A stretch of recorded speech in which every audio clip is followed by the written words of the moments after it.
there's got to be a point in all of our lives when something happens and we become a seeker. Welcome back, everyone, to the Seekers of the Eternal podcast. Today, I have my host, Jay is out of town today. So it's just myself flying solo here, but I've got a guest, a wonderful guest. Stark Minds is in the house today. And I'm really looking forward to diving in. If you guys have heard the last podcast episode, we explored some of the points and some of the things that we love that Stark was talking about with Jay in Miami during a short interview that he did. And I'll just read Stark's bio here. Always, as we know, so hard to write a bio on all the wonderful things that you do in life. So this is just to get you a little bit up to speed, and then we'll dive into so much more in this episode here together. So Michael Stark is an entrepreneur, investor, and community leader. As the founder and CEO of Stark Minds LLC, Michael champions the creative people, ideas, and organizations with the potential to achieve outsized impact on our shared global future. Through its innovative agency framework, Stark Minds acts as a catalyst, drawing in resources from the talented artists, executives, and organizations it represents. Every Stark Minds engagement is purpose-built from the ground up in partnership with a client to achieve their commercial and creative goals.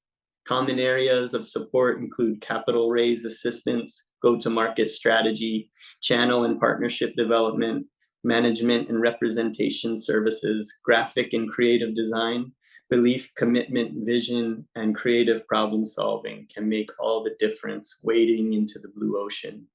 Additionally, Stark Minds excels designing Web3 strategy, guiding clients through the process of understanding and application, translating the vision of artists and brands into this new commercial and cultural landscape.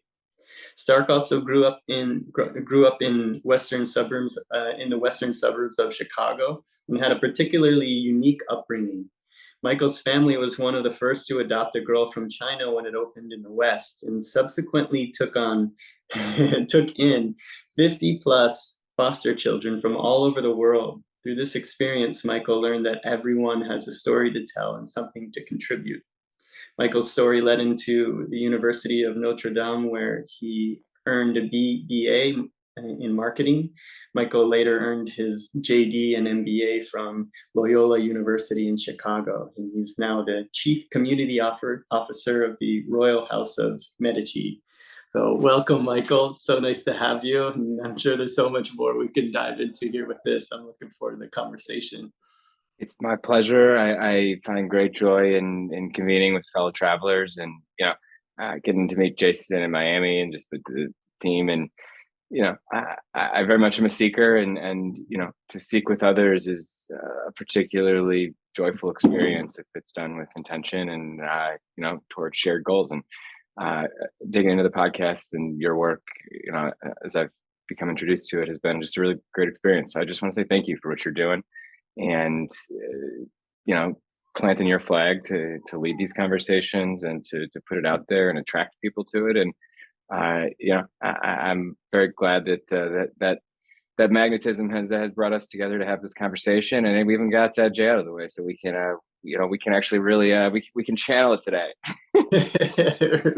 There's no anchor to the earth right now, so we can just dive in deep. I think that's going to make for, usually Jay is so great at interviewing and asking questions, and then I just drop in these esoteric rabbit holes that people can either take or not. So I look forward to so many different things that I think will be really fun to talk to you. I mean, obviously in the bio, the big thing that stands out to me is that you grew up in a household with 50 plus foster children from different parts of the world. And wow, what a unique upbringing for a soul.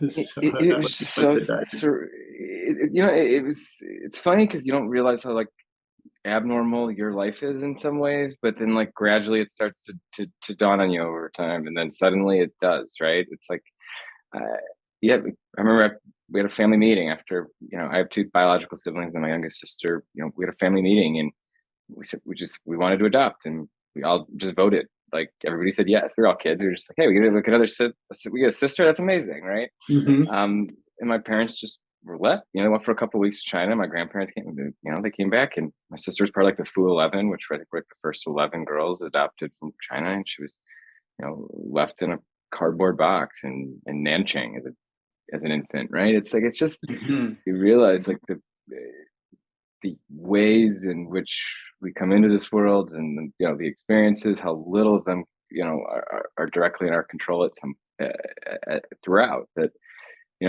by sheer grace of God or whatever connection you want to call it, she came in our life and she's brilliant and beautiful, and because of that experience, you're already qualified to be a foster family if you've adopted. Like, it's like a certification plus, right?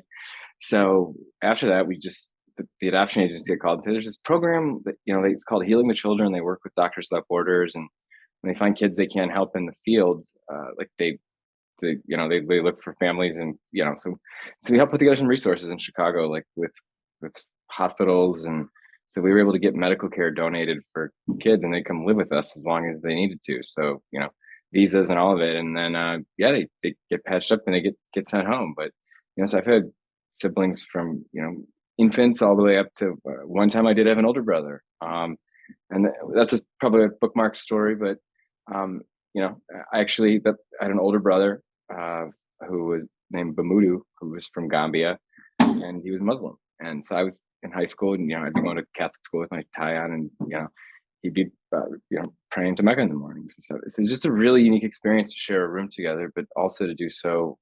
9/11 happened, so to be sharing a room in high school with an African Muslim brother, like in the western white suburbs of Chicago, like it just changed. It put me in this position of being other in my own community in a lot of ways, and kind of seeing and experiencing just some of the whole range of that experience, as opposed to just kind of the fervor, right? And you don't realize how much you're alike to somebody until you don't really speak the same language, but you're sharing a room together and you don't eat the same food. And okay, but now we're sharing some of the same things. And for Bamudu and I, it was basketball. We both loved basketball, so it didn't matter what was going on. We'd go to the park. And, he was like 6'6" and I was like 5 foot nothing, but we were doing the whole white man can't jump thing. Amazing. It makes me just think about, from such an early age, having that sense of being willing to offer what you can to fellow human beings. And early on, I remember back when I was a child, we didn't have the internet even. So even just interacting with somebody from another country was almost non-existent unless you were traveling, or if you were in metropolitan places seeking that out. So that's such a cool thing to be able to have so early on, just as a part of normal life, that we're connected with those around the world, that we're offering help and services and whatever we can to help our fellow man. That's such a cool thing to be able to learn early. But there's a struggle that comes with that, though, too. And I think you've talked about this on some of your past shows as well, of feeling these connections but not understanding them, and not having outlets. And I came from kind of more of a structured kind of background, and so to never fit anywhere, to have like this infectious energy but never feel there's appropriate places to put it, is just a strange spot to be. And I too kind of had a long journey and lashed out and got in trouble and bounced around. So I've taken very much that rolling stone. I had to kind of find myself to find what I was meant to be doing. I couldn't just pick something and do it. So it's I see that, and I feel that if you're not working on something that is fully towards something you believe in, that alignment is just so crucial to everything. And when you're in it, like it's contagious. Like you just start manifesting things. Like it just shows up. Like you talked about that, like just that understanding that, hey, like I'm not in control. Like I'm just lucky to be here. Like you don't feel that way, like go spend some time in a children's hospital, go spend a time in pediatric, go somewhere that reminds you just how lucky you are to be where you are, to have the things that you do, to be able to even understand and play in a space like Web3, yet like just we're drowning in all of this like petty nonsense. And the energy and the volume and all of it, like, you know, once you kind of get over that death part or being around just things that are hard, it's like, okay, like there's a steeliness. You either deal with it or you don't, and you kind of figure it out. So, yeah, I was just exposed to that very young when you're in children's hospitals and you're trying to figure out how to speak a different language, and it's just like, okay, well, there's a lot we can't control here, but what can we control? And it's really how you feel, and it's how you make others feel. It's the energy you bring into something, and like that's kind of what I've kind of taken from all of that, is that every interaction with somebody, how big or how small, whether it's a CVS counter or an Uber or or you're on a podcast like this, it's an exchange of energy, and you can do that with intention or without. That's like the first question, right? And then the second is, okay, if I'm doing this with intention, then why would I be giving shitty energy out to people and out to the world? So it's like, if you can make those two choices, it's like, okay, well, if I can be intentional, okay, I have that in me. Okay, well now I can choose to either, bring positive intention or energy to this person's life, or negative. And, it can get really simple once you break it down, I think, in some ways. I feel that. It seems also with hearing your story and knowing different things that I've gone through. I had spoke about it a bit as well. Just I grew up with hip dysplasia, so I was just in and out of hospitals trying to see if I could ever walk, and then eventually was able to do that. As we look back now, where we're at is realizing that all of those things that we went through were just molding and shaping us, and sometimes it was too much for us, and we would act out in certain ways, or we would have certain things, but all of it all along has always been guiding us and shaping us and molding us into what we could become. And so it's so cool to kind of hear about the stories of people that are currently building in this time. We've been so inspired by a lot of the people that we were meeting in Miami, and a lot of the communities that we're getting in contact with who are building in this space now, and hearing the stories everybody's got that have led them here and have opened their hearts and have made them into those of us, I guess, that even during the darkest times are seeking the light and seeking to bring good things to people, never looking to get into arguments or arguing over who's right, who's wrong, or politics. These kind of things, they just get in the way. So yeah, it's cool to know. There's a point to that I think is really kind of crucial, that just so many people, I think, miss, because they're so worried about the thing, like the tech or the project or the NFT or whatever it is. It's that in this world, because of the nature of blockchain itself, like, our metadata comes with us. Like, how you behave and how you move through space is reflected in your wallet and your tweets and the community you choose to be a part of and you choose to support. So like, I think in many ways, like the way you treat your NFTs is really a reflection of your identity. And we all really show how we move through this space. And, I think that's been what's really funny about this last like year. Cause like I came in like about for Halloween like a year and a half ago, and just you see that like that was peak hype. And a friend tried to get me to buy a Bored Ape when they were like $4,000 or something. And by the time I like figured out how to do a wallet and all the noob stuff, and it was like $150,000 or something, and I'm like, this is just bonkers. Like, what the hell just happened here? Like, I do not understand, but it's like that type of power and value creation is always worth paying attention to, right? So, I ended up just being fascinated by the space, and rather than like becoming a maxi on anything, I viewed it as a way to just, similar to you guys, just meet all these amazing people. It was like, oh my God, all I have to do is like spend $30 to get access to this community of people that like care about these things. And like, oh my God, when you actually get in there, they have like coders in here, and then engineers, and then doctors, and they're all kind of committed around an idea. And like, I come from a bit of like an organizing background and kind of like a catalyst. Like I galvanize resources around people and ideas that are, you know, uh, it's been startups in the past, but it's been nonprofit organizations, it's been community organizations, it's been, you know, political stuff. Not so much like one side or the other, but more of just like what the hell it means to be a citizen. Like just show up and give a damn. Like that. Sometimes it's that simple. Like that from there, like, you know, the rest of the 10% we can figure out, right? But like the cynicism is the enemy in so many ways, and it's creeping, and it's sad to see it in this space, but it also is encouraging to see, um you know, folks like you guys that just, there's some of us that are just, we're holding the line. Like this is where we're planting the flag, and there's ego death that comes with that of like, no, like I'm choosing to be a part of like this bigger connected human hive mind in a way, and the art is like such a great filter because it, you know, you can see how people think in a way with how they react to art. Like lots of people can make stuff, it's not art until, you know, you put it out into the world and you subject it to criticism, like, right? So artists by their very nature have to be critical thinkers in a way, and have to have a unique in their own worldview.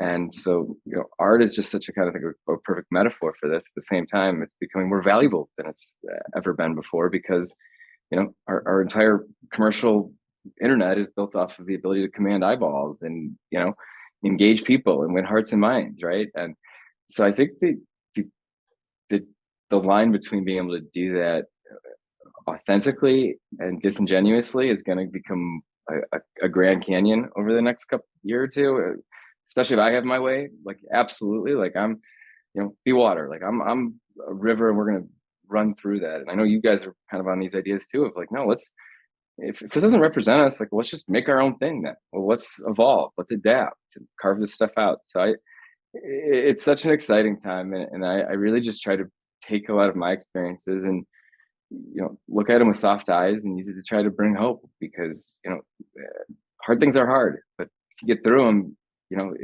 the other side can be breathtaking. Yeah, that's it. Uh, I found too, I got into this, I started becoming interested in this space around a similar time, maybe a year and a half ago. It was when I really started going like, oh, okay, there's something here. There's something more than people are scratching the surface here. There's something so much deeper that can, you know, just hearing about and really imagining the things that say like a musician could do with a community space. Hearing, no, it was just originally I was just trying to find anybody that was having conversations like this about like the deeper realms of community and what could be built. And really the first thing I found was like Steve Aoki was talking about Aoki verse and being able to build this community of all this like-minded people who are just interested in being together and being in the same sort of like space and vibration together. And just looking for more and more. So now that I, you know, I became interested in it and starting to discover these things, and then it's just about meeting the different people now. So like you said, we make ourselves magnetic, and then we put out our beacons to the world through the things that we're doing, and then we find others who are looking to explore these technologies in similar ways. And I'm hearing your interview, the quick one that you did with Jay in Miami. I was like, okay, because I can tell, you know, you're someone who really values the way that you speak and the way that you're able to articulate and communicate the potentials and possibilities, and to get people excited about it. Yeah. So It is, that is definitely my art, like oratory. You know, I never dared to call myself an artist. Like you know, I was supposed to be a finance executive, or, you know, a high powered attorney or a state's attorney or something, right? Like, you know, like that was the trajectory that I was on, and I was steered to, you know, just all those things kind of. So the idea of being an artist it really didn't even occur to me until like a year or two ago. That this is actually, I kind of have like that artist, actually probably a poet's soul. Like, you know, poets are the ones that choose to suffer the most, I think, in some ways, because they don't even leave anything tangible. It's like a, you know, to put it out into the ether is like you're almost banking on like the human replication effect of how we communicate and how we connect and all of it. So, you know, I think there's something just so ancient about that, and, you know, I've always been attracted to it, to be honest. Like I never shut up and school was growing up, like the teachers would, when I was like, third grade, would pull my desk up next to theirs, and my mom come to conferences, and was he misbehaving? They're like, no, he's super polite. He does all his work, but he just doesn't ever stop talking to the other kids or now to me. And it's just like, so, like, I think I've kind of always had this in me, and, God doesn't give with both hands in some respects too. So it also means I've like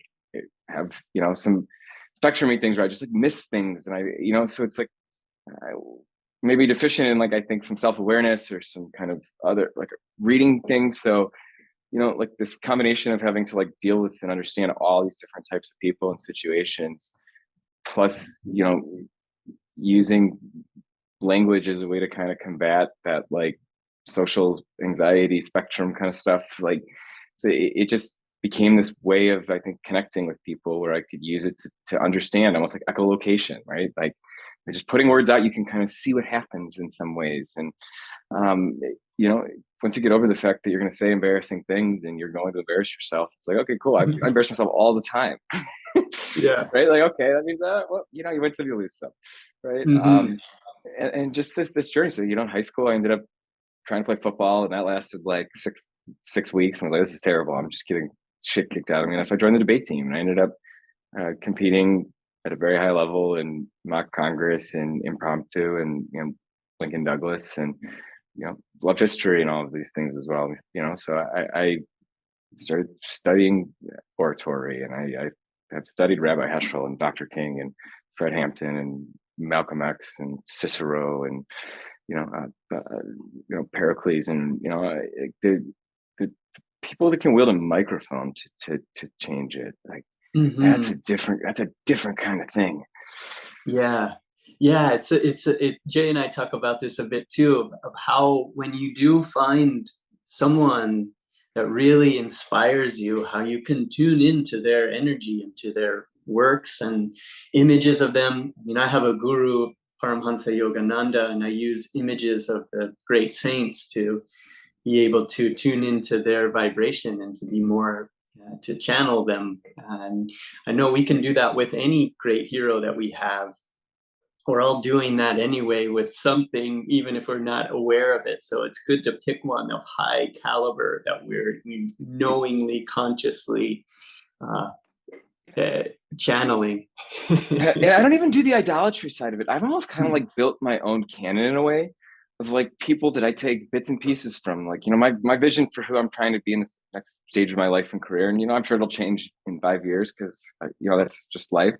But like, I want to be this iteration of, Il Magnifico, Lorenzo the Magnificent, David Geffen and Willy Wonka, right? Like, can I be the Web3 love child of that? I want to take the best bits of each of those and then infuse it with some of me. And, but I've done that throughout history, whether it's, great scientists, whether, Edward O. Wilson, or, like somebody like this, like Ed Young. Like, I think you'd probably dig this book, but looking at like, all this other kinds of information out there that we just don't have the hardware to understand, or the framework, or even just the cultural currency, or the cultural wherewithal to understand. And it's been one of my big breakthroughs in my thinking this last year that's kind of helped with just putting all of it together. I think is understanding our information as almost like a living, breathing superorganism, right? Like, actually, I view like humans, we view ourselves as this like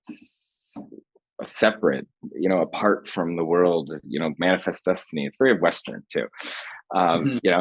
We change if we just change it, right? And it's like, well, we've changed it so much that it's going to change back, and it's going to just change us out of existence if we're not careful.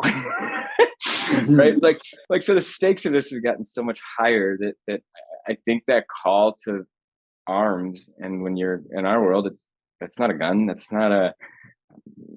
music, that's art, that's poetry, that's culture, that's community. And that's why I started my company, was to pull all those like different threads together under one umbrella. So it's like my first client's a painter, a fine artist, and he's done some amazing leading like civil rights work. Like, amazing muralist, and Dr. King.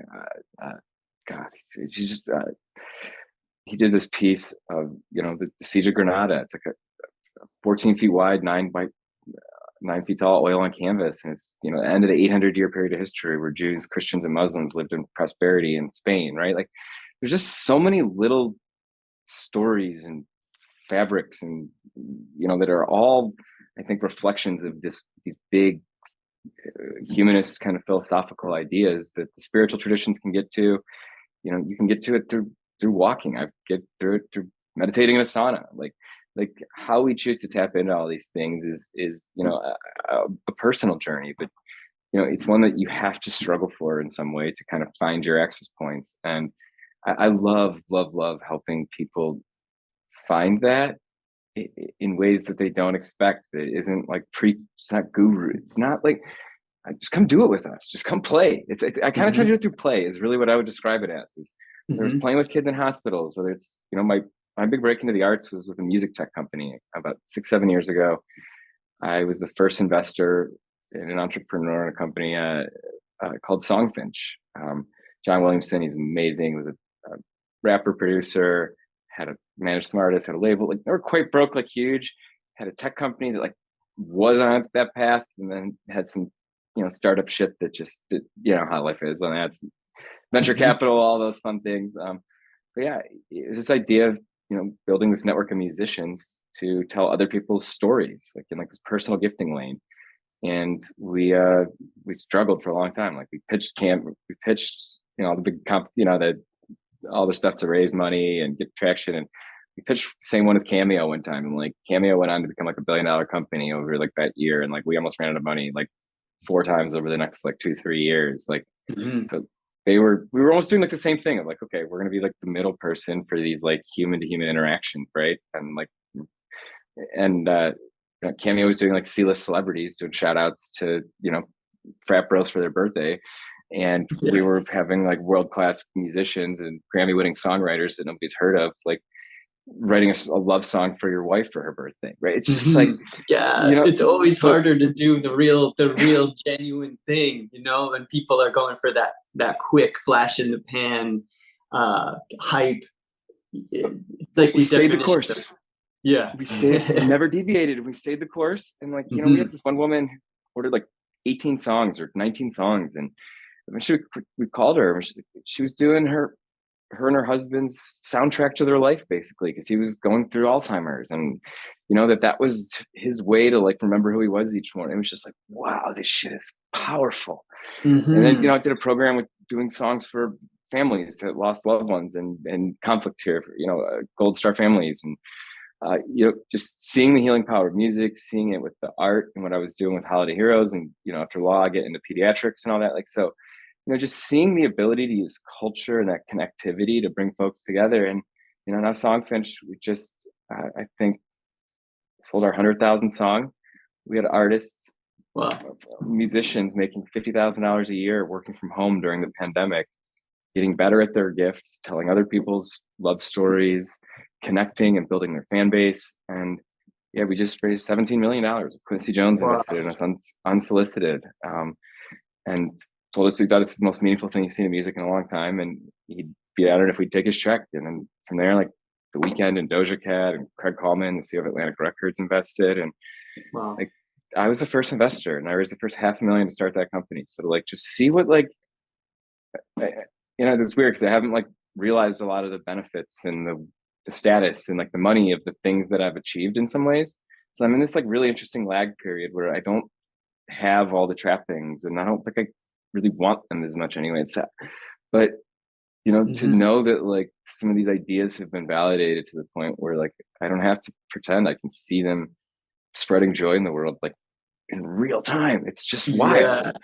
It makes me think about when you really have that true reason, why you're doing it, that it is a valuable thing for the artists and those who are enjoying the music as well. And then you're just staying persistent in that, continuing to move forward with it, even when times look dark, because you have this inner knowing that this is the right thing to do. That's been my guiding light, just so empowered by that. When I do a practice of a meditation of learning how to tell the difference between inspiration that's coming from my emotions or from regurgitated thoughts, or inspiration that is truly looking to manifest itself on earth through me. And if I can water that with love, we feel it, realize it, and then know and stay in harmony with that intention, with wanting to see this come to fruition, and just knowing that the things that would be impossible for others are possible for us, because we're doing the thing we're meant to be doing. There's a paradox to it though, because if your idea is big enough and important enough, you can't possibly know it, and you can't even hold the whole damn thing in your head anymore. Like the ideas, especially with Web3, are so big and so complex and accelerating and evolving so quickly that like this idea of anybody having the answers to anything anymore, I think is just laughable, right? Yet everybody expects the politicians to have them, or expects the talking heads to have them, or the influencers. Like, well, that's their first problem, is expecting any of those assholes to have the answers, right? Like, Yeah. like, like anyone that claims to have the answers and claims anything with certainty right now is somebody you should be running from the hills from, because Agreed. it's populism at that point. It's scared people, and there's a lot of reason to be scared right now. Like, it's a scary time in the world. Like, fascism and autocracy are on the march. Mother Earth is starting to hit back in some interesting and probably terrifying ways that, if you understand scale principles at all, you talk about 1% better each day. That's 75 times better, whatever it is, over the course of a year. Well, apply that to Mother Nature, and what is happening with Earth and climate, and scale principles, and we have to get on our horse from an innovation perspective. And I look at kind of what happened in World War II with the silos between business and education and community and government just stopped mattering so much. It was like, okay, we just have to go make sure that we're not speaking German here this time, a year or two from now, right? Like, when you simplify it down for folks, and it becomes part of a simpler mission, it connects them, I think, to that deeper chain that we stand on the shoulders of giants, right? Like, whether you want to admit it or not, like, you're here because of Marie Curie, or you're here because of in many cases, like in your case, we could talk about Cosimo the First, right? You want to get into Medici stuff a little bit, like how just some small butterfly effect in a political decision of and vision of some man 556 years ago or 600 years ago, like, has changed the trajectory of the arts, or like, I love looking at things over time and seeing that you realize that your ability to make things happen is somewhat limited, but the more you can understand and accept those limitations, you can then pick and choose the perfect time, place, moment to intervene, where you have the best probability of having outsized impact and exponential effects and mimetic idea effects that when hearts and minds. I think that's kind of the challenge right now, is that there's no bad technology. There's just humans running around short-sightedly like a bunch of idiots, FOMOing themselves to death in a capitalist, nihilistic, evangelical tinged, death cult right now. Like, it's, well, welcome to the party. Yeah, right. Yeah. I think some of the things that you touched on there, I think it's that this time in our history being so potent with both opposite dual possibilities, potentials at all time.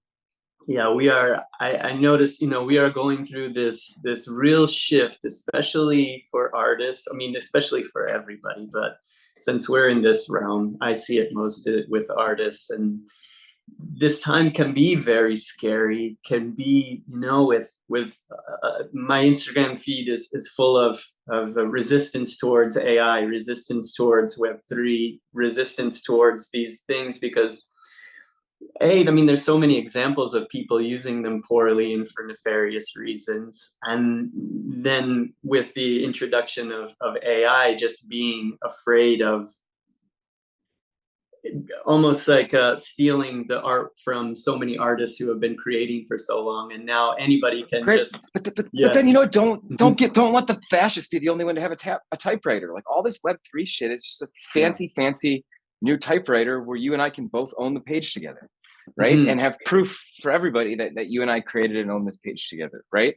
Like, but Mhm. if the artists and the good people are scared away because of the cynicism and the FUD, and that's like the same metaphor we've seen in our political world, not just the US but globally, of weaponizing suffering and chaos, and then funding kind of right-wing xenophobic candidates that preach certainty and back to basics and law and order. At the same time, they're leaning into these tools heavily to monitor, to it's like I've got into a lot of Pepe arguments and debates recently, and it's like I don't know where that came from, but like I felt just very drawn to Pepe in the last like few weeks around this idea of like Pepe being like a metaphor for like the soul of the internet, right? And Mhm. some of the Yuga and the Kali Yuga stuff, and Mm. these things being co-opted by really powerful symbols being co-opted by far right groups, and then everybody just, oh well, that must be bad now because it's like attached to this, and it's like, no, Mhm.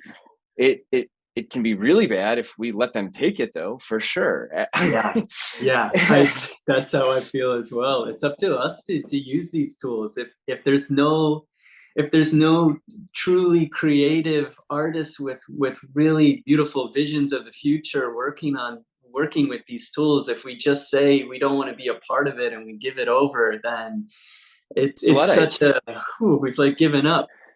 And that's so like I talk a lot like my mission and my mandate, and I'm going to put this out there that like I think I'm the first to really be putting this out there, but like my mission on this earth right now is to seed the conditions for Renaissance 3.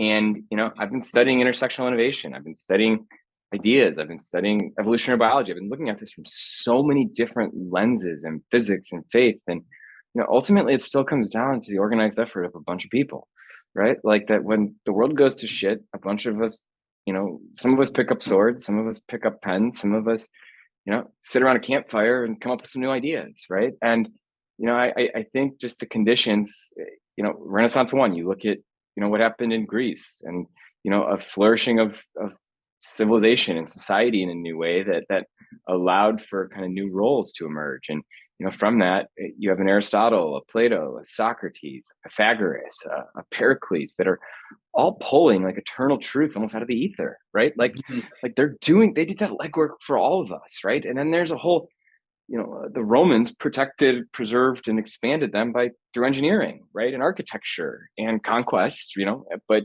that those are all interesting kind of values and variables and things to add to the equation. And then the Dark Ages where this gets lost, but it wasn't lost, it was protected by Suleiman and the Arabs and the Muslims, who what they did in Constantinople to protect and preserve the world's knowledge, made it possible for Cosimo de' Medici and to go and then rediscover these ancient texts and collect them all in Florence in the Medici Library, which was the inspiration for the Vatican Library, right? So it's like you can start to see these ideas as they move through time. And I think that that's one of the things about blockchain that's so exciting, is like it lets us track our ideas and our art through time. And if Mhm. you look at like, I read this book a while back called The Data Ohm, and it talked about just a fascinating book. It looks at like our information as like a thing, like an organism almost. And you realize that like Shakespeare wrote like 230 plays or whatever it is, or published that 230 works of literature throughout the course of his life and career. And it now costs like $6.5 billion a year just to maintain the data for all of the Shakespeare related things that have spun Wow. out from those ideas, right? So you think about that, like Mhm. some guy's pen, a few hundred years ago, Yeah, how does now that costs, happen? now costs $6.5 billion to maintain. It's like, who pays that? It's like, well, I guess his art created so much value for the world that there's charitable trust, there's films, there's people have been incentivized to promulgate and maintain those ideas and to update them for the modern cultural context. And I think that's really what art is kind of time travel in a sense. Is somebody was able to grasp one of these truths able to capture it using leading edge methods or understanding or wit or soul or whatever, people put all kinds of different things into their art. It just depends, but it captures some deeper truth that reflects back our humanity as well as our divine to us in kind of a way. And usually there's a message to it as well, whether it's, about us, about, the artist, about the world, whatever it is. But that's why we love art, is it makes these things accessible to us in different ways. And then, great art captures imagination so much that we protect it, we preserve it, we put it in museums, we put it in our homes, we display it, right? So then it gets imbued with even more collective knowledge of it, as well as cultural understanding of it, right? Which gives those symbols more and more power. So like, to see where kind of memetics and Web3 and, to see what's happened, again, tying us back to like, the bigger context of, systems thinking, and, memes have the ability to overthrow democracies in ways because we don't have the ability to filter against them, that images go into our brain before our rationality is allowed to, or before our rationality can react, right? So you bombard people with enough images, it just sears it into their brain, whether they want to believe it or not, whether logically, rationally, they understand it not to be true or not. So like, we're literally in this space where we've designed a commercial internet that bombards us with images 300,000 times a day, and we've stripped away context from all of our information and strapped a trough of visual feeds to our head. So it's like, people are all fucked up. Right. Exactly. It's I mean, always, it's like everything that rings true. I'm feeling you on all of that. You really, sacred works of literature and art that just make it through time, that are able to be with us throughout time, even through the dark ages. That truth never dies on earth. That, I mean, even if the books were destroyed, even if the artwork was destroyed, it would still come back out of us like mathematics. It would still, those truths are truth, and those who are willing channels for it, it will come back through us again. So I really that's like the sacred geometry of it, right? Is that it's basically a ratio, and ultimately it's never going to add up exactly, but it's that slight imperfection or the slight like margins on sacred geometry that is entropy, right? Like, entropy is the one constant that drives everything ultimately, right? Is, there's a force that just breaks down. It breaks everything down. I think psychedelics gives you into this. I think ego death is kind of another metaphor in it. I was going to ask you about that. It's like you were on a path, of really moving into much more, with with your schooling and all of that. You had all these other sort of paths outlined in front of you, and then it seems like you took a much different turn to where you thought you were going. How does that happen for you? You are very astute, my friend. You're tuned in. Yet that you literally picked like the exact question, the exact moment where I had a very formative psychedelic experience to ask about. So yeah, I did. I had a psychedelic experience in my 24, 25 when I had finished up law school. Was into it. Was top of my game, making great money in my mid-20s. Club at the reservations at the coolest club, all the things, right? And my best bud was getting ready to move to Portland and go work with Nike and do some stuff. But I had gotten into community by working, volunteering, and did some stuff. So I was like, I was kind of at that point where I think I was open to new things and some different things. But we ended up buying more LSD than we needed, and they were on sweet tarts, and I'm kind of a candy holic. But so like, a month later or so, after I had come back from the bars one night, I forgot, and I ate like 6 or 8 hits of acid. And then wow. So a night after being out late at the bar, you came back. I was coming in like 3 or 4 in the morning, and I love candy. I love, I kind of have a sweet tooth, so I'm always kind of having a lollipop, or just it helps me think. I have an oral fixation too, see it, and it's so I ended up eating. But I managed to take it, kind of not think about it. I fell asleep for like half hour, 45 minutes, what hour ever it was, who knows, time kind of changes a little bit, but I woke up and I was just like, thank God I had done it like once before. Not nowhere anywhere near that scale, because it was like, okay, like I was able to recognize that on the come up, that I was like, that this was gonna, that I had to embrace this. I had about like an hour to embrace this, or I was gonna be like totally screwed. And I lived on the 30th floor of a building in Chicago, so I was just like, one, I have to get out of being in a 30th floor of a building. So like, I just like, I made a plan, and um I took a shower. I was like, that's the first thing. I just like, I have to rinse off yesterday. I have to like approach this fresh, and that turned out to be a great decision. Like, turn the shower on, like a rainbow came out of the shower, and I was just like, okay, we're gonna be all right. So I put on my headphones, I put on my sunglasses, and I ended up walking around the city of Chicago, down the lakefront, and ended up spending a good like half that day at the Art Institute, I think. And I just, I kept my blinders on. I kind of stayed in my world, and I just kind of got lost into it a little bit. And I very vividly remember as I was leaving and walking back towards home, I was crossing the Michigan Avenue Bridge, and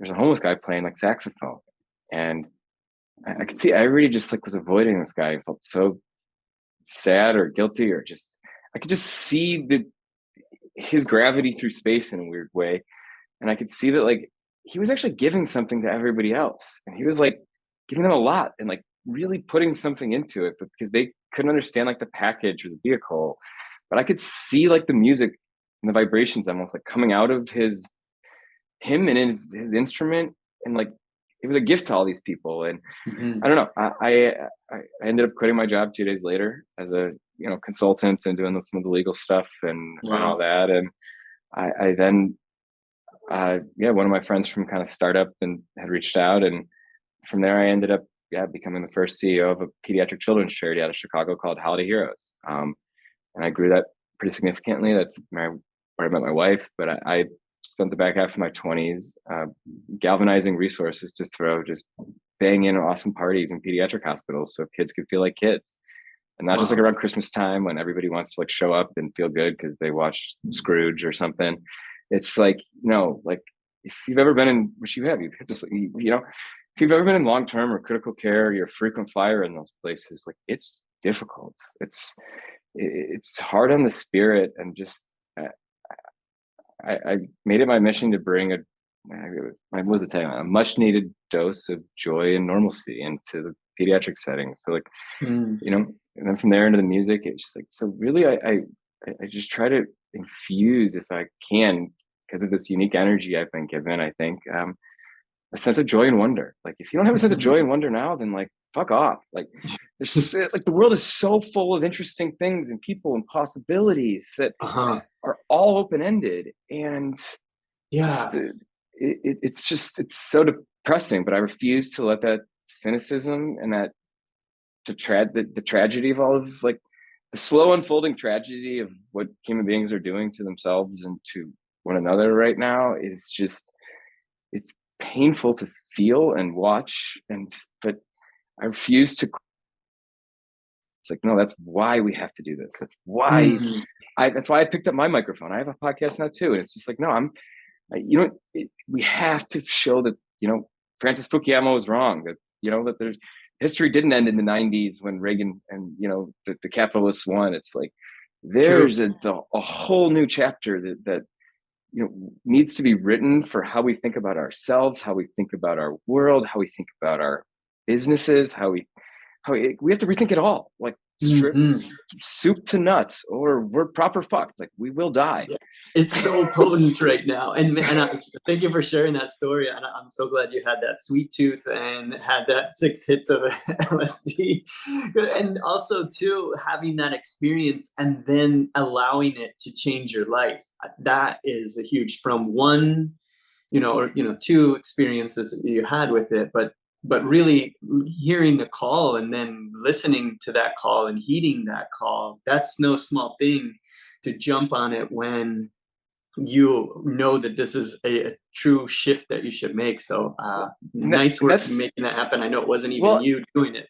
And I kind of am like I have the weird Asperger's ADHD matrix kind of. So it's like, I have this like weird memory that I can't always control, but like I'm interested, whatever my ADHD, it's like I'm interested, but then it can go like deep, but then it connects it to all these other things and experiences that I have a weird kind of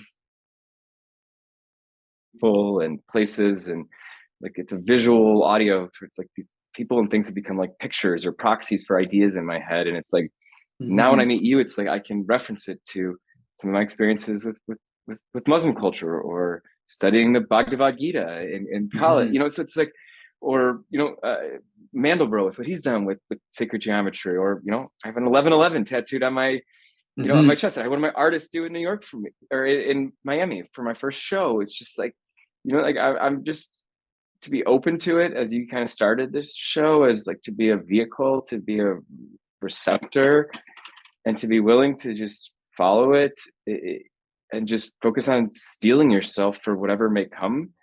And then realizing that the best armor you could ever have is an amazing community of brilliant, kind, empathetic humans that that are willing to take on what may come together, right? That's it.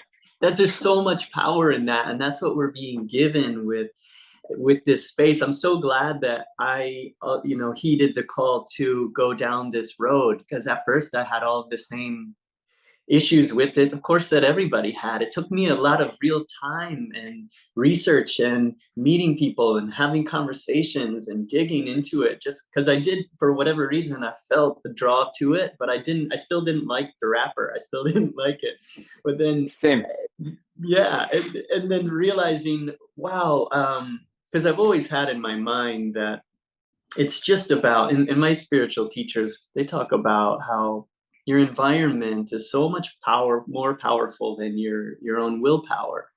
You know, if you're aiming at something and you're around a bunch of other people that are also aiming at that, and we're also talking in this way and also want to lift each other up, how much more easy is it to do that? So like when I'm in my meditation space, or I'm in ashram with my, you know, spiritual teachers, or I'm with my brother, or we're on this vibration of just playing this game and enjoying life, how much easier it is to do it then, and how much it is to make a difference. And I'm going to give you a Renaissance 3 connection, or actually a Renaissance 2 connection, and we'll build it in a Renaissance 3. But that the word company actually comes from compania, and the Italian word, somewhere like late 1400s into the, you know, right around the start of the Renaissance. And it was what the tradespeople in Florence called themselves when they would sit together and break bread. So all of the whittlers and the wool merchants and the textile manufacturers would kind of sit based on their companias, the company they kept. And these were literally the proto artists of the Renaissance that came from and out of these organized kind of trade crafts groups, demanding, getting, and you know, staging rebellions until they started to have political power. And that was actually one of Cosimo de' Medici's unique insights and geniuses, was that he was kind of able to work with those groups. He wasn't aristocracy, but he was a merchant. So, you know, he was able to kind of position himself as like the merchant aristocrat. And then with the shifting political landscapes, and as those groups became more powerful, it enabled him to elevate his family from, you know, being a merchant, which to aristocracy, which was literally unheard of, to make that jump into royalty. Like you know, to be self-made royalty is a fascinating, like there aren't too many of those, right? You know, the ones that are conquerors usually, right? Right. but then Yeah. to go from there, What an example. right? And to actually look at like his philosophy and his wisdom and what he taught his sons and his family and his dynasty was, you know, don't be audacious, don't do your business in the public square, don't, you know, leverage your trappings of power over the people. It was be of it, be a part of it, be in it, and you know, you just have a better sense for the whole game. For all people, you don't make yourself as much of a target, like, too, at the same time. Like, you know, it's easier to withstand the downswings, and it's easier to ride the waves when you're part of it, right? And I think that's, you know, part of what we all struggle with, is that paradox of humanity, to fit in and stand out at the same time, right? It's like, you know, I think he was kind of a master of that, and I think a lot of the Stoics and a lot of, you know, people that have really resonated throughout history kind of have that blend of not trying to talk about it, just trying to do the damn thing. And you know, you look at a family like the Medici, where it's like he predicted after 3 generations, 30 years, they'd be exiled, and he was dead on. Bonfire of the Vanities, Savonarola, and so that there were then multiple generations of Medici that just had to survive and not have their family be exterminated, right? To come back and to once again fight for these ideas. So to realize that our place may not be to win, to take these ideas all the way to the promised land. Dr. King, actually, my family's all from Memphis. Dr. King was assassinated in Memphis. And it's one of those things that I've asked my family a lot about the years, and it's just funny to see how so many people I know that were alive in Memphis, the day, time, place this happened, I have way more visceral feelings, experiences, almost memories about that event than they do, just because of what his rhetoric has meant, the way I've chosen to study it and to feel it, right? Like you can choose to feel others' experiences, I think. And but it's famous last night before he killed, that was his I may not make it to the mountaintop with you speech. He knew he was going to die. It was weird. If you listen to that, he knew he was going to die. And he said, I'm not going to make it with you. But it's like, you have to, so I think that, I see our window of this next 20 years is going to be a transition generation to hopefully, manage the forest fire in a way that doesn't kill all the humans and all the humanity out of us, that doesn't let the technocrats and the autocrats weaponize this to steal our souls, because we've already given them all of our data. Everything that makes us sacred, they have in real time. And then they use that to feed us of information back to change our perceptions, not like grandiose, but just nudging it thousands and millions of times over at scale. It's just, man. So we got to break the loop. A few things that come up for me when I hear you talking, and I love this. And first, thinking about the history of those who took on the call before us to stand up and to do it even in difficult times, knowing that it wouldn't even maybe in their lifetime come to fruition. Like in stories like Star Wars, we see like a movie like Rogue One, where you get to go back and you see all of those who died giving themselves to this cause, fighting for the light. And then it's just this little trickle continues on through time, and then it sprouts and seeds in the future. So we can be a part of that ongoing, ever blossoming. I believe with my path, my teachers, this lineage that I follow all the way from, Jesus Christ and Krishna, moving through time to where we are now. One of the teachers in the lineage, Sri Yukteswar, he talks about the yuga cycles and the cycles that we're in. And with his calculations based on planetary alignments and our solar system, has us that in 1700 AD, we left the Iron Age of Kali Yuga, and we moved into the Dwapara Yuga, the age of energy, where we could start to comprehend energy. Before that, it was only material things you could even get your mind around. But there was a series of, with these different ages come inspirations and inventions and technologies like the electron microscope that show us that matter and energy are just, matter is vibrating. Big and small, they're the same thing. It's big and small, they're the same damn thing. Doesn't matter where you want to look at it, it's the same damn thing. And there's like 13 particles or whatever, that we've only identified 13 particles. The entirety of everything is built on it, like a subatomic level, right? It's bananas. We're all the same stuff. We're all the material of stars, and we're all connected. And we deny that connection to our environment. We deny that connection to animals in really profound ways. And then we also deny the fact that we are animals. So and it's like, it makes you think too, is like we're coming out of, we're animals, we're all part of this. And I was mentioning the yugas is something that makes me feel very comforted, at least in being able to, I like to put the pieces together. I like looking into history and ancient civilizations, and seeing all of the discrepancies and things that we don't know how to explain. And there are explanations for these things, but we can't quite grasp it yet. Seeing that we are so coming out of this Iron Age, the Dark Age, the Kali Yuga, the material age, and this isn't shared by everyone. This view, this is part of our lineage.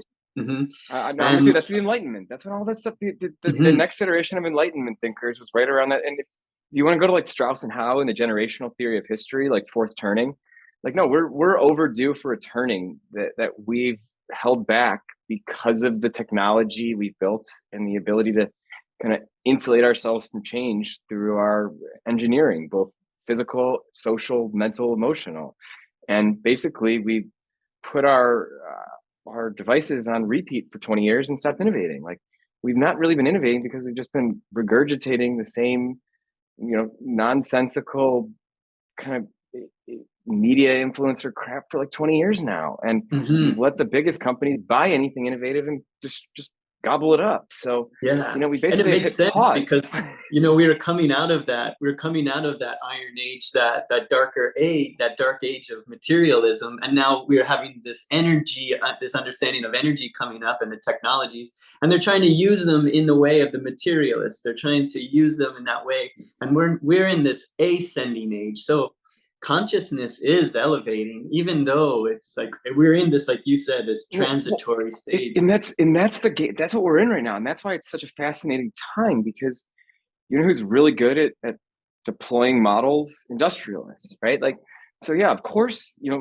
all this new technology and all this new energy and all this new firepower, the first people to be able to really figure out how to use it to make a bunch of money and do things are the capitalists, and those people, like that's what they know how to do. That's what they've been optimized for. That's what they've optimized their entire existence around, is winning private equity deals, or engineering the stock price of a company to go up, or like they've I know a lot of people, they've optimized humanity out of themselves, and a lot of them are very lost souls, and they're disassociated from the downstreams of their decision making. And I think many of them come to live with great regret later in life. And I think is the consequences of the decisions of the last 20, 30 years of the greatest good era are the bill is going to come due, and we've leveraged it 3 or 4 times now. Our global economy has tried to tell us a few times that we're on the wrong path. But what gives me hope is that throughout history, the biggest breakthroughs in human flourishing have come on the heels of rapid advancements in energy and communications. And we're on the cusp of some very significant energy stuff. I work with a lot of like really cool emerging technology, and I've seen some like space age shit now, and I get brought into some kind of interesting conversations as just kind of an innovator and a thinker in some ways now, which is never in a million years that I think like military and Pentagon people would be calling me to weigh in on. It's just like there's some again, if you just know if you're comfortable enough to speak your truth, it's amazing who comes asking for it. Yeah, and it's so cool. Like it makes me think about someone like you with your background, and then having this spiritual experience through psychedelics that shifted things for you, and now you're a man on the inside. And then also too with a lot of these entities who are using this new energy and this new technology for nefarious reasons. It's so cool to think of how it's combining with art and artists now. It's this commerce and art and artists, and now the artists are because what I was doing for 20 years of my career was I had an agent, and most of the time that I spent was making artwork for advertisements or for different things, which I enjoyed. I'm grateful to have that career, and I loved it, and I enjoyed my clients and the people that I worked with. But now thinking it, and what you were talking about in that short interview is that, so I want to talk to artists a little bit, because I know like there's probably a lot of artists that listen to this podcast, and I know it is a really treacherous time in history for all of us. But some of the things that you were talking about, I think would be fun to explore, and I think will be inspiring for people. I think company is where I'm going with this. That's why I've been attracted to this Medici stuff, and that was another one that like totally changed my life. Like I was going in this Web3 direction. I was building a more traditional agency, and I got introduced to a Medici in a cold dark metaverse, right? And I saw what they were trying to do, and I just totally blew their model up in like 30 seconds. It's like, here's like the 17 ways this is going to fail, and this is totally unbefitting of a Medici. And they were like, who the fuck are you? Yeah, they need you. Yeah. Like one conversation led to two led to 10, and next thing I know, I'm getting knighted in Italy last. Yeah, what did AJ was telling me about that? That's a thing. That's a real thing. I'm a patrician of Firenze and a senator of the Royal House of Medici, which are lifetime appointments. And literally have a mandate from the Grand Duke of Tuscany, His Royal Highness Ottaviano de' Medici, to build the community, to seed Renaissance 3, and to help articulate and materialize a new form of humanism to meet the needs of our time. That is what I'm on right now.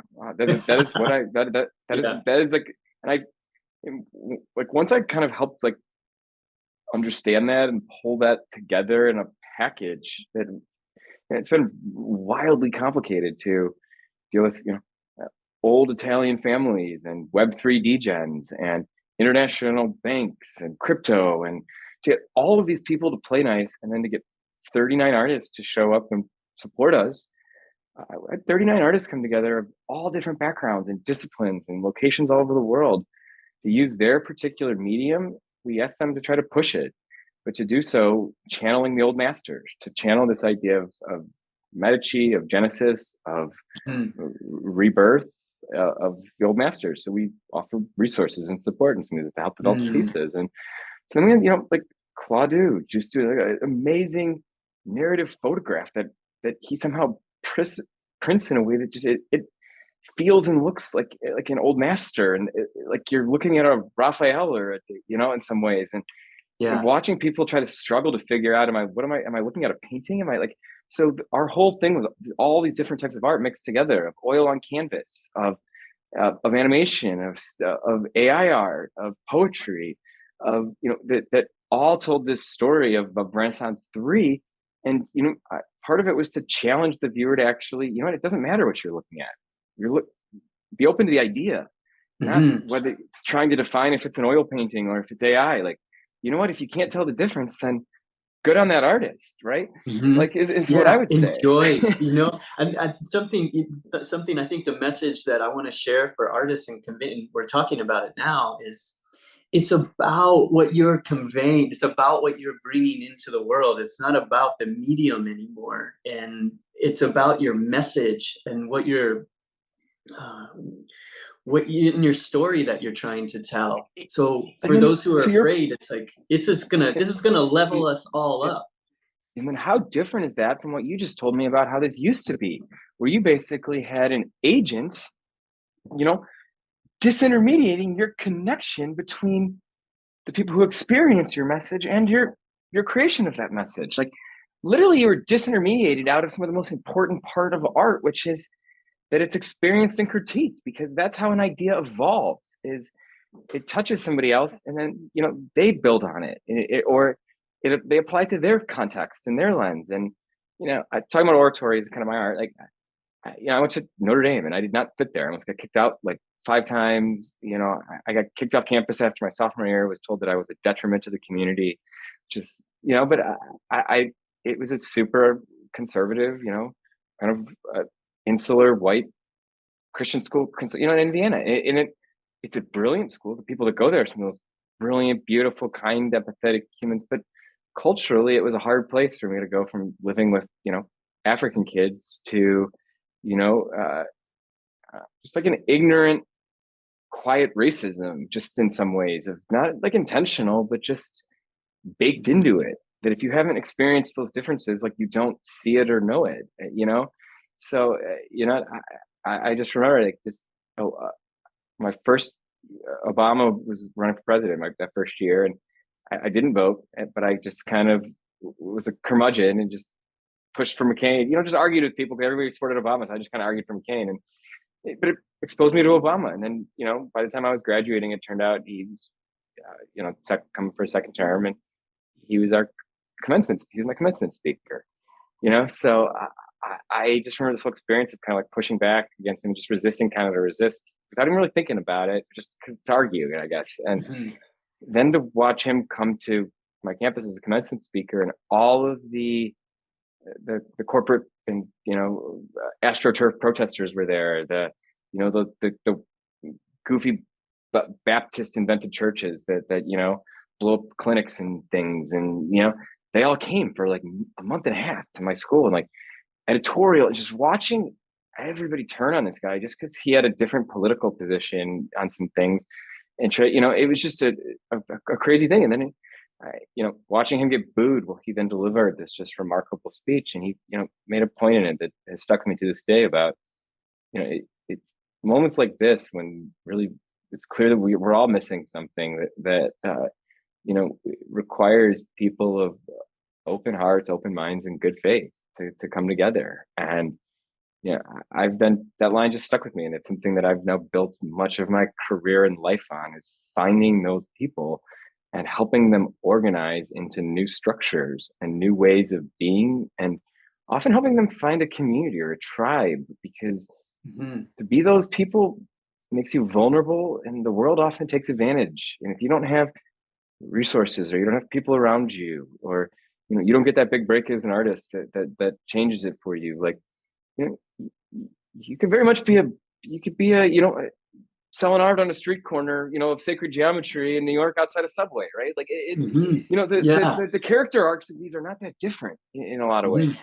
And it comes back to for something that I heard long ago. I don't even remember who it was. It was some interview with a rapper, and they were asking him about his career and where he's going with it and what he's doing with his music. And he just said, man, I'm trying to find myself with this shit, And so like for me, it's like when you ask me, I'm trying to find myself with this shit, And I think that's what we're empowered to start really doing, and so many are already doing, and then having platforms for having a revenue stream for that, so that you can do more and more of that, finding yourself, finding your voice, finding your confidence, your message, and then creating with a revenue stream. And like you were saying, don't try to do it all on your own. Collectors find it too. So like my journey in this started with a friend trying to get me to buy a Bored Ape, and I would have made a lot of money if I could have just listened and done it. But that's not me, right? I guess. So yeah, I ended up, I kind of played around with it for a few weeks or a month, and it's like, oh, it's kind of cool. And I'll have to tell this story with Stella though, one fully, but I saw something on Twitter, or a meme or something she had made of Snoop Dogg dressed as Cosimo de Medici when he tweeted about being Cosimo de Medici, right? Like, I'm Cosimo. And whatever she had made just caught my eye, and it brought me to her page, Crypto Stellas, and it was right before she had launched. And her very first auction was coming up like in a few days, and I just thought, okay, I like this person's art. I just thought this is cool. It spoke to me. I looked at a few of the others, and I'm like, all right, I dig this. I'm just going to choose to participate. And I don't know what came over me, but I ended up winning the auction. I spent like almost 2 ETH on it. It was like 10 grand too at the time. So I had to go upstairs and tell my wife, like, something happened today. I think our daughter's name is Stella. But it was Crypto Stella's #1 birth. And it was the root of all suffering is crappy 10K PFP, which, to me was like, and it's this picture of Mary with like these two twin totems of, greed and mediocrity around them, that like really what we are is like this, it's this beautiful light and these ideas, here, actually, I'll show you, dude, it's right here. You can look it up, but yeah, it's like greed and mediocrity, right? And I don't know, part of it is like maybe all the religious education, 23 years of Catholic school, the fact that, I had also moved. We've been through some crazy things on the family personal side. My wife lost her dad and grandpa during COVID, and 2 children. So I got a 4-year-old and a 1.5, and have moved twice. And some of the family being anti-vax, anti-mask on some of these things made it we couldn't see people through. So a lot of people experience trauma, and I think that's why art. I think people are into it right now in ways too, because it connects and it heals, and to co-create with through buying Stella Bell's art, like it brought me into her project, and I felt an ownership with the project, right? And so I started just participating, and I started to try to learn graphic design, to make little gifts to promote her art and to use it to bring it to life, to tell funny stories and to point out little things.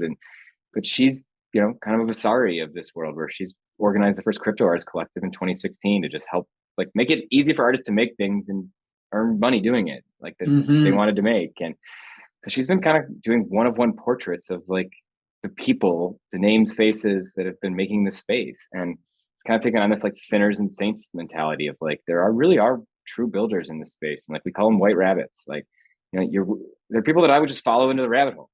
Right. And then there are people who, we trust each other. We have these kind of conversations, we hear each other's stories, and we're like, yeah, all right, I'm down. You're not going to screw me. I know you're not going to try. I know you're not going to willfully or intentionally screw me over. Yeah, we may make a misstep together or step into something that we didn't anticipate. But you know what? I know you're not leading me into an ambush, at least, right? Yeah, it's so nice, to get into spaces like that where we know that and we understand that, and we're like, genuinely can let our guard down and be open to, like you and I can have conversations, and I'm not going to get upset at you at anything that you say. Your word, like people's words don't have to get us upset. It's funny that that's even a thing, that you can, some like noise can come out of your way that you put your tongue and your lips together, and then that can like make me mad or like upset or offended. We can have the ability to stop that. And that's why we have to be better, actually, because it's much easier to make things out of your mouth hole or your brush hole or whatever it is that offend people or hurt people. It's a hell of a fucking lot harder to elevate people. Yeah. Right? It's so there's I think a commitment that when you choose to do what we do, and I see us as very much walking the same paths in a lot of ways. And it's that finding ourselves. I'm constantly finding myself. I've got new things to discover based on what I learned from this conversation. And I look, that was my biggest insight. I don't look for people to confirm what I know. I look for people to change my mind. And yeah, cool. Like, if you can change my mind, that means A, you're probably pretty fucking smart. B, it means you've articulated what you're trying to say well. And C, it means that you probably have some pretty unique insights that come from somewhere that I just hadn't even thought to think of. Like, and that's equally exciting to me, because it means I've discovered a new line of inquiry. Yeah, it's a gift, to be open to that. And I've always enjoyed, if I have too strong of a stance on one thing, I like to listen to somebody saying the opposite and go back and forth and realize, like, man, these people aren't evil. There's not like some sort of, everybody is thinking that they're the good guy. Everybody's trying to do the right. Well, there are some that aren't, but that's a small percentage that are like willfully, knowingly choosing the side of the dark side. But and that was one of the things about lawyering that was just so interesting is I would intentionally take the other sides of things that I believed, right? Like, to force myself to be in that, to understand it from like, okay, well, I have to be able to understand this innately to speak the truth from like their level. That's why, like, wow, if I'm trying to figure out if I'm trying to figure out how to build the next like internet, like, bet your ass I've been reading all the books that Peter Thiel has written forward to and has described as his formative books, or the ones that I like,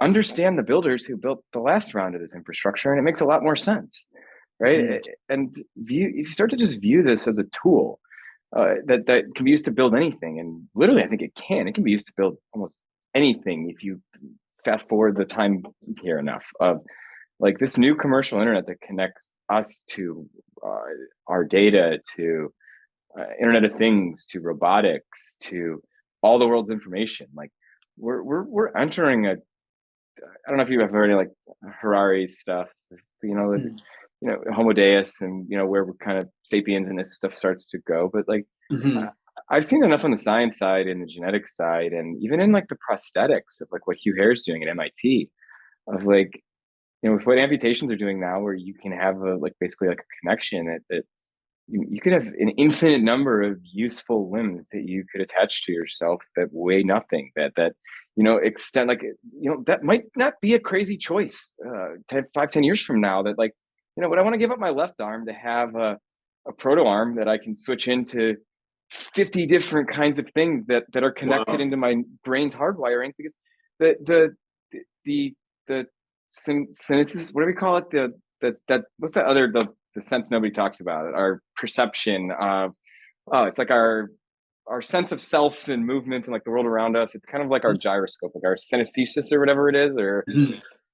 um, but like a Yeah, lot of the new stuff with synesthesia. prosthetics is showing that we are able to now fully adopt, that the brain science has come where we can fully adopt like prosthetics as our own limbs, that Wow. it doesn't feel disimbued from us anymore, disembodied in some ways. So to Mm. think that you could have like you could have a grappling arm made of nanotech carbon fiber that weighs nothing but has jaws of life gripping power, but can extend 50 feet, it's weird to think about just possibilities of these things. But the first principles of all of the science and technology exists for sure on a number of them already. It definitely does on the genetics and the CRISPR stuff. But like, what happens when you apply quantum computing to CRISPR and genetics, right? Like Yeah. all of this stable diffusion to genetics, right? Like stable diffusion works on all kinds of data, not just JPEGs. And that's what's another, like, that these algorithms work at a principles level on all kinds of other stuff other than just the Mhm. images. And NFT is kind of like this mix that everybody just use JPEGs and images because that's how we communicate. That's what's around. Everybody has them. So many people have learned how to make them at a base level, memes, like, and then you put the traders coming in and the financial incentives around it, and it makes sense that this is where we are. And a bunch of traders screwing each other over to trade racist monkey pictures, and it's like Mhm. as the Web2 venture capitalists have come in and own every seat at the table, and they own the influencers, they own the currency exchanges, they own the platforms. Like, the same freaking people are vested across the board on all of that. So the whole reality that most people are operating under in this Web3 space is very artificial. And then all that is on Twitter, where the artificial then leveled up to like 12, right? So Yeah. Yeah. to meet and You know, have real conversations like this is what it's all about. And to we go through all that bullshit to find these ones is I think the point. I think the art helps with that, because mhm. art attracts people who think in certain, your work makes me think, I see things in it. I see allegory. I see, like, you have a lot more, you can see as much meaning as you want to in your work, kind of thing. It's kind of got an Mhm. infinite nature to it. Mhm. And so Yeah. there's a Rorschach test to it, right? Where Thank you. I appreciate that.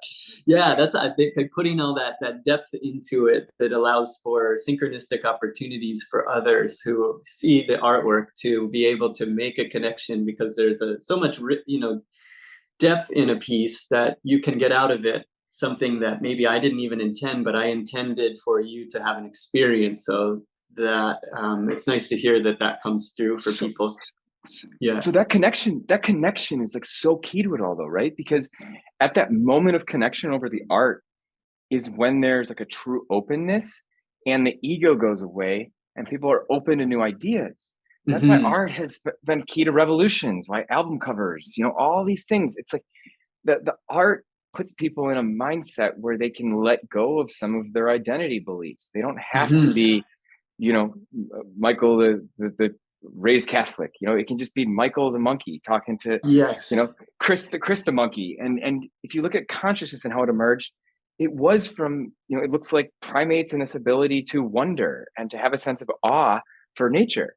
And then Hmm. look at the following herds of grazing, animals around, and what grows on, cow shit and bovine and all that Yeah. too. So you have monkeys awing and marveling as they're realizing they could follow these animals around for food, and eating mind expanding, compounds at the same time. So Mhm. like, Yeah, it makes me think it's like the art is a similar thing as that psychedelic force. Maybe it's a short moment in time, but for that split second, your heart was open, you were focused in on one thing, your mind went quiet, and then you had a small spiritual experience. And I think that's why do we travel the world to go look at a painting, or why do we're so captivated by art and artists? And we had this such a beautiful time in our history to be able to use these skills that we've been developing. And made me think when you were talking about the technology and the human abilities to wield this much more power with prosthetics and with our technologies. The story that we're telling in The Seekers of the Eternal is about Hanuman. And Hanuman, he's an all-powerful monkey. When he came to Earth, he was fully aware, awakened to all of his powers, but he was mischievous, and he was a baby monkey, so he could pick up a mountain and throw it across the world, and he could cause a lot of trouble with his powers. So because he was disturbing the saints and rishis while they were meditating, they put a curse on him that he would forget his powers until he was reminded. Sounds like by me a and you. holy It sounds like person. Yeah, us. us. We have to constantly find them every day. If you don't find them, they get co-opted, and that's another part of it too. That like, if you don't find them and take ownership of your powers, they will be used, and often against you, and in support of things that you're vehemently opposed to. But without that intentionality and that ownership, you seed them without even realizing it. And you seed it to the slot machine behavioral economics of the space. You seed it to the crippling isolation that makes a bunch of people want to join these groups constantly. And the stress and the trauma, and like, we all want to be seen and heard and felt, and to belong. And there aren't great systems for us to belong into now, as clearly our professional careers, I think, are just that the nature of work is changing. And so I think a lot of people feel disembodied or disconnected from that. Like schools, particularly in the United States, have just really gone not about education. It's about farming children almost now, it seems like, right? Like industrial agriculture of children. It's like, if you actually wanted these kids to grow as humans, like, you have a very different way of educating your children. And like, when my daughter was born, I started working from home. Like, I know enough about neuroplasticity and trying to make sense of my brain over the last 10, 15 years that, like, eye contact with parents between ages 0 and 4 is the single highest correlated factor to flexible neuroplasticity. And that's 95% formed by age 4, which is basically your source code, your operating system for how you process information for the rest of your life. Yeah, our brains are complete. Like, this is ours. We come into it with our karma and our things that make the different grooves in our brains when we're born, and we let in certain information.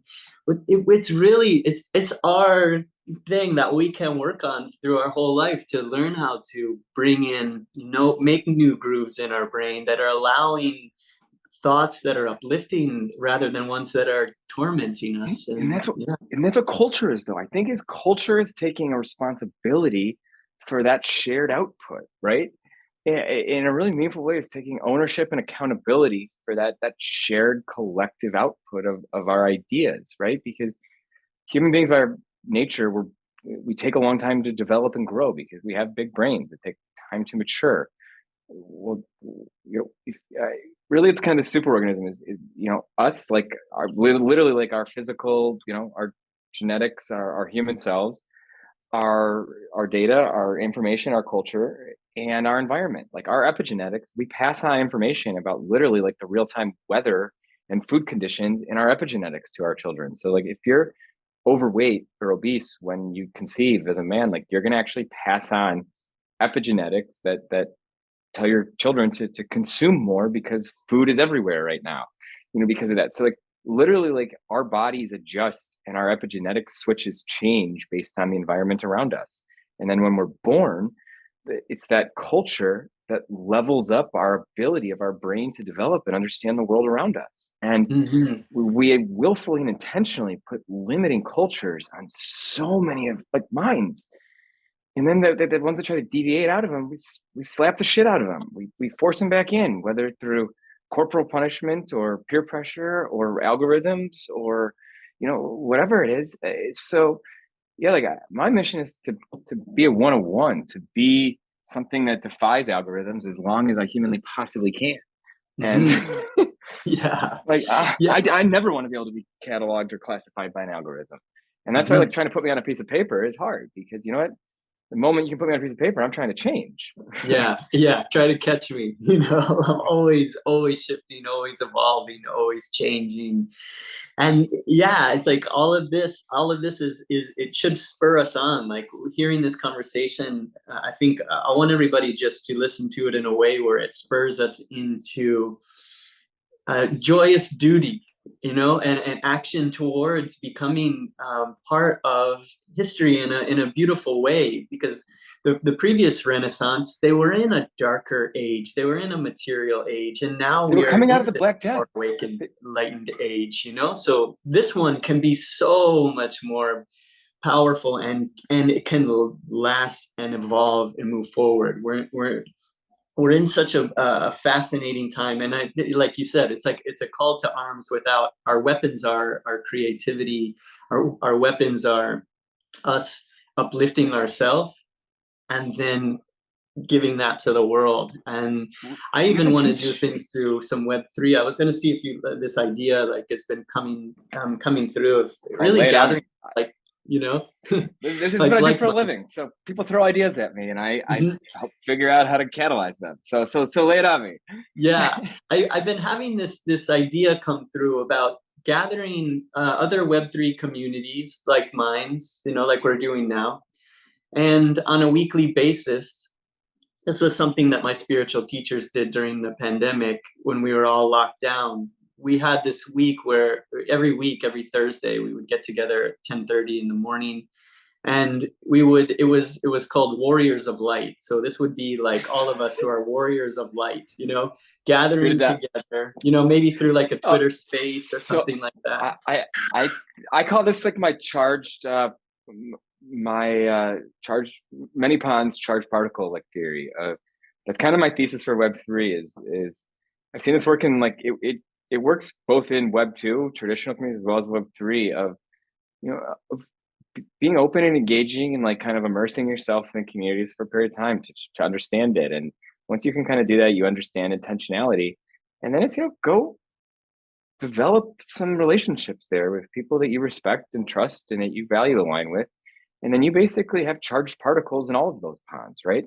So really what I've been doing, I've invested in like hundreds of projects and artists and people and things that I think are just doing it with integrity or doing it with creativity or doing just something unique and different. And I've never like sold any of my NFTs. Like I've just showed up, and it's like, okay, I try to show up and just contribute in some way, big or small. It just depends on the project and how much it speaks to me and, whatever it might be. But, rather than coming in and expecting like, I'm going to buy this and I'm going to get rich. It's like, I come in and I try to, before I even jump in, try to understand something simple that I could do that shows them that I see what they're trying to accomplish first.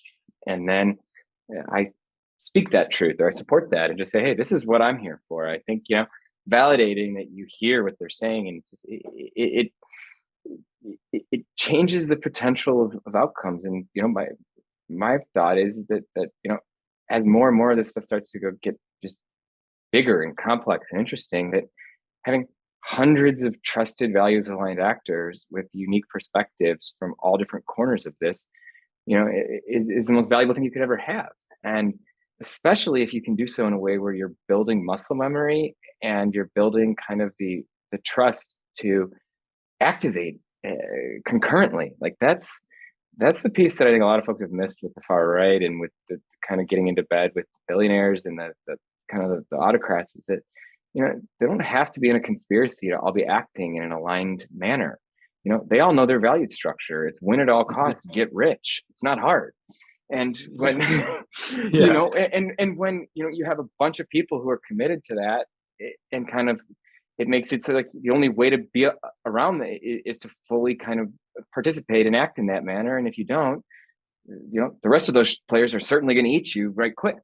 So it's like, so I think there's ways to develop like new organizing principles and new companies, if you will, and new value chains that say, here are the different things we're all good at. Let's put those together. Let's put some resources and capital around it. And, any idea that comes through our door, we have 50 different ways that we can approach it and break it down. And then you have teams and resources and then communities that each of those people are connected to that you can rapidly build teams and advance and test something. And, I think a lot of that Web2 venture stuff kind of creeps into this of like, you have to go, same to art as well. Like, oh, I want to start a company. That means I need to find my 2 co-founders. That means I need to make a deck, a proposal that says that here's what we're going to do. Then I have to do these certain things. Then I go do these pitch competitions where I don't actually build my business. I talk about building my business, right? Like, same with art though, too, of like, okay, it's like, well, now I have to go to all these things to promote this art that I made, not even for me to tell the story that I'm meant to tell, but to sell sneakers or to, Viagra, whatever the hell it is, right? Like who knows, yeah. If you're not like actively creating from your heart and soul, then for me as an artist, like I'll have an interest for a short period of time, and then I'll be on to the next one, and finding myself each time through it, exploring ideas, being able to be in the presence of an idea through making art about it is really what motivates me. It's like now working on these 5,000 images of Hanuman and being able to be in the presence of that ancient spirit, that ancient energy, absorbing the ancient texts and learning the spirit of it, and then making imagery in a like co-creating the imagery with that spirit, allowing it to come through. It's just, to me, it's like so fun, and it feels like I'm working on something that it's not just coming from my ego, that it's coming from my true self, and I'm having a relationship with my true self through making that artwork. And then now I get to talk about something that I'm not just boosting my ego, I'm not just talking about my skills as an artist. So I'm not much more open to just making artwork that opens up dialogue, opens up conversations, opens up ability for us to explore our own things that we're working on and thinking about. So yeah, it's fun to talk with people like you, and fun to be finding so many others who are interested in it. And then also, like you said, reactivating this renaissance. It's this constant process of entropy, right? Like we're all, we all lie, whether we like it or not. We live in entropy, and most people try to insure themselves against the big zero, the big binary, right? It's like it's either or, and I think almost all of these choices come down to how people deal with that. Their existence in that razor's edge margin of existence versus non-existence, right? I think is wild. And I think people like us who do this, who try to do disembody in some ways, like we dance on that line, like we live in that chaos. And if we stay in it, it can be really good or bad, depending on how, how we come to it, right? When I stay in the chaos too long, it's like I bring chaos back into my life. So it's like if my mind isn't in the right place, like it's hard for me to surf the Kali Yuga, if you will, right? Like if my mind is not in the right place, but if my mind is in the right place, I don't even have to think about it. It feels like organic, and just the moment to break, right? Like, yeah. And that's the metaphor of surfing. Is like if you fight it, like you're fucked anyway. So like just give up fighting it now. Like if you fight who you are, you're lost to begin with. So like, let go of that from the jump. And then once you can start to realize that, like, okay, like I'm gonna fall a whole bunch as I try to learn how to surf on this crazy wave of chaos. But that's where the tribe comes in. That's where the community comes in. That's where a practice comes in.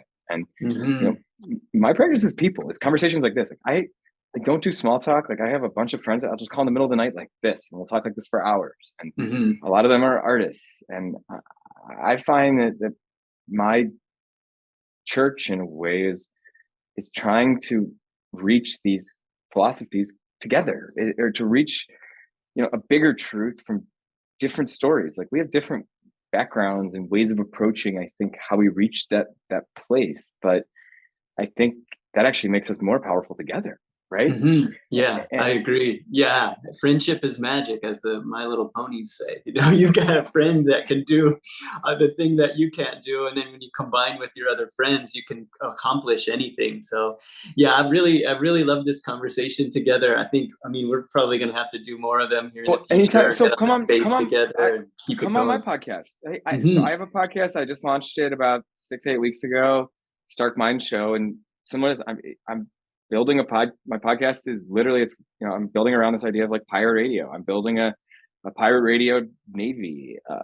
I'm just going to have innovators and change agents and folks on, and it's going to be a come as you kind of are, in Yeah, conversations like this. I would be happy to do that. Thank you. I'd be honored to be a part of that. And just like I wanted to also I like to leave each podcast, just read a little bit of some words from my spiritual teacher. I found one this morning. It's so great. I can just kind of tune into one of his books and flip to a page of, what am I going to share today? And this is one that came through that I think was nicely relevant to what we talked about today. And really just also leaving with, what happens a lot of times with people with good intentions when they start something is when the going gets tough, when the money gets tight, when, like you said, when you slip out of that flow state and now you get panicked, is that people will cut corners. They'll make decisions that don't have integrity. They'll do things that will be to earn a quick buck. So the thing that we always like to share and to keep each other accountable, and that's what's great about community space, is we can always be saying like, do the right thing. Don't do the easy thing. Always do the right thing. And within yourself, you know what that is, at least from the And that's the best tribes and the best communities come from that place of psychological safety. Google spent like a decade trying to figure this out, of like what makes the most successful teams and tribes. And, ultimately it came down to one thing: psychological safety is an understanding that your participation in this group or this tribe or this team, by its very nature, brings value to it, so that even your contributions that are wrong are valued, and the team picks you up because of that. You contributing ruled out an inverse possibility, right? So I think to really be in that state, you have to realize that we're playing zero-sum games, or we're playing infinite games, not zero-sum games, right? And I think that's kind of at the heart of the contradiction in the NFT world right now, is that a lot of people are playing it as like this zero-sum trading game, and it's like, well, that's a really silly way to look at this, if you ask me. Like, I think this is this has near infinite exponential potential, and we're still playing it like we're trying to carve up a couple nickels, trying to win some penny stocks, right? And then I think that played into it as well, because of the timing and the speed of it. The people that won were all of a sudden got all of the trappings, got all of that adulation, got made famous just by virtue of owning a picture in some cases, right? Like, so it made it really hard for people to walk back from that too, once they've kind of accepted it, even if they hadn't really processed all of it as well. So those got built up as the narratives for success, and then those are what others aspired to come into the space. I'm just lucky I had a good teacher like Stella Bell, and what she's done with Crypto Stellas and crypto art collectives, and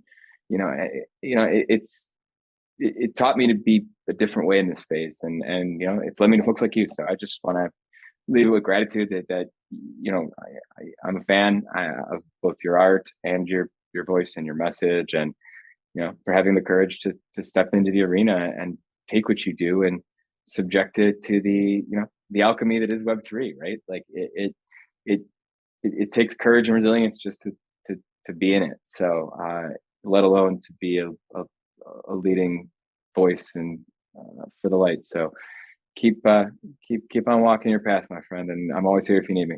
Oh, thank you. I received those blessings from you. Thank you. And putting it right back with you, this is what is getting me once again rekindled, enthusiastic about being an artist. Is now part of my career is getting to meet other people and have these kind of conversations and to develop this story. it's this resurfacing why I got into all this in the first place. So thank you for joining me, and I look forward to our future conversations together. And I'd love to work with you. I'd love to work with you at Medici. We're going to be doing shows once a quarter. We're going to be doing shows every quarter. We're taking the show on the road. You know, a cultural caravan of art that brings this to people in an accessible way, and then leaves an academy that connects that community back into this global cultural mindshare. So, you know, I welcome that. Yes, is there a Da Vinci if you don't have a chemist inventing new types of paint pigments, right? Is there a, is there a Da Vinci without a Petrarch? You know, like you can start to see how, or a Plutarch, like you see how these ideas evolve, and I can't do what you do, but I sure would love to talk about it and to share it and to meditate on it with you, because that I think that my gift plus some of these, and I think that's what's cool, is like my gift to understand people and then to communicate is uniquely suited for this modern art world. But I had to a year and a half giving myself permission to even be in art like that, like, to even like say it out loud that like, no, I'm in art. Actually, I manage and support and champion artists, and I help promote and sell artwork that can move hearts and minds. It's like that's kind of what I do. Thank you. Yeah, I appreciate that, and I love what like what you said. I've heard you say before. Is just really, it's not about doing everything on your own, and I open up more and more to that. All the best things that I've done, I've worked with others that could do the things that I couldn't do, and when we combine our forces, it's unstoppable what we can do. So I want to leave really that with artists who are listening to this and maybe afraid of where things are going with the future. You're going to find people that are able to do the parts of it that you're not called to do, that you'll be able to join with other like-minded people and take it further. So just start thinking, like we were saying earlier, don't get so caught up in worrying about the technology, or if you don't know all the ins and outs of it. It really, nothing really changes. It's about you with your story, with your message, and then being open to change, being open to the changing in technologies and the new tools that are available. Once you make that little click, that's really all that happened for me. I made that little click of now I'm open to it, and then all of a sudden synchronistic events started coming into my life. People started coming into my life. One thing led to the other, and now we're here. So that's how it works. And this is a special place to be, is here. Let's do it again. I'd love to have you on my show, and we can actually invite artists in. So I think we can invite artists to ask questions. Like I think I got some live streaming capabilities and some of that stuff as well, where we could get a few of us minds together and say, hey, if you're looking for that entree and you just want to meet some people that aren't here to fuck you over, and that genuinely want to. Yeah, so let's jam on it. We have an idea that gives us a reason to talk again, my friend. So beautiful. I appreciate you, everything you're doing, all the love to the team and Jason, and keep seeking, and we shall find. Cool. I appreciate that. Thank you. I'll just close this out with this last passage here. I think it's nicely intertwined with our conversation, and then we'll just leave everybody with that, and really enjoyed being together. So this is from Paramhansa Yogananda. This is from a book called How to Have Courage, Calmness, and Confidence.